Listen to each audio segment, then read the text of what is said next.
Lundi rétro, le lundi c'est rétro. C'est quoi le lundi rétro? Mais qu'est-ce que c'est que lundi rétro? On va remonter le temps. En plus, en ce moment, on parle de la franchise Terminator. Les lundis rétro, donc sur la chaîne YouTube 5F, bienvenue si c'est la première fois. Merci si vous êtes un habitué. Si vous êtes un habitué, en gros, j'aime bien regarder dans le rétro, donc parler toujours de pop culture, c'est le thème de la chaîne. Donc des films, des séries, donc qui sont sortis il y a un petit moment, mais se remémorer tout ça. Et en ce moment, on est sur la franchise Terminator et on arrive au bout. Donc là, avant-dernier film, Genesis. On en parle après le générique.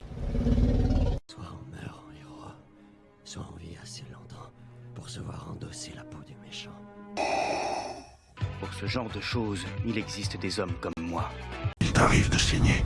Vous pouvez respirer, vous pouvez cligner des yeux, vous pouvez pleurer. M'a ramené le conduit, celle-là. Maintenant que j'ai votre attention, Accroche-toi, petit.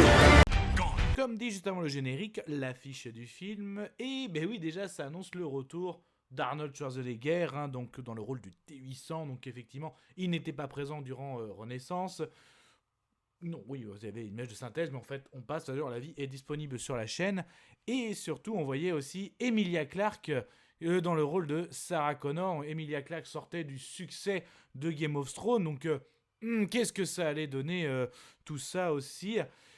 C'est un bordel couvré parce qu'effectivement, on réécrit tout, paradoxe temporel. Donc, je rappelle le Terminator, donc dès le tout premier, Sarah Connor est menacée par un Terminator, donc joué par Schwarzenegger, qui veut tuer Sarah Connor. Mais pourquoi tuer Sarah Connor? Parce que Sarah Connor est la mère de John Connor. John Connor qui est le chef de la résistance. Donc forcément, avec tous les événements de Terminator, premier, deuxième, troisième, quatrième, peut-être même les chroniques de Sarah Connor que tu réécris tout, là forcément Skynet a appris de tout ce qui s'est passé. Donc là, même si on refait l'histoire, parce qu'au du film on voit un John Connor avec Kyle Reese, donc on est dans les événements où justement John sort encore vainqueur de ces nombreuses batailles et il s'aperçoit que Skynet, son arme, la fameuse T-800 qu'il envoie dans le passé pour tuer Sarah, et là il veut faire pareil. C'est là qu'on voit le fameux, on envoie Kyle Reese, donc on répète, sauf que là ça va pas se passer comme prévu, donc même au moment où Kyle Reese est à deux doigts de traverser le temps, il voit que John est attaqué, donc ça va avoir des conséquences, et donc en gros c'est quand on a relancé tout ça après Renaissance, je l'ai dit, c'était pour vraiment relancer tout, et c'était très osé, notamment l'antagoniste de John Connor, passé de héros de la franchise, presque de messie de la franchise, devient l'antagoniste. Donc là, c'est vraiment très osé. En plus, j'accroche pas trop à l'acteur. John Connor, je croche pas trop. En antagoniste, ça va, mais quand même, plus le film avance, plus tu te dis quand même, t'es le héros de cette franchise, tu le mets en méchant. Schwarzenegger qui revient, d'ailleurs, on le surnomme même Papy, mais il fait vraiment Papy. Donc même au début, quand on commence à remonter le temps, ça ne fonctionne pas. Donc un peu comme les chroniques de Sarah Connor, Sarah et Kyle vont à nouveau avancer pour lutter contre ce fameux Genesis qui est un allié, qui est même le Skynet, d'ailleurs joué aussi par une personne qu'on connaît bien, qui maintenant est dans la série House of Dragon. On a même au niveau du casting J.K. Simmons. Après, Sarah Connor, Emilia Clarke dans le rôle de Sarah Connor, elle est pas mauvaise, mais c'est pas non plus, je la mets derrière aussi bien. La première, toujours, Linda.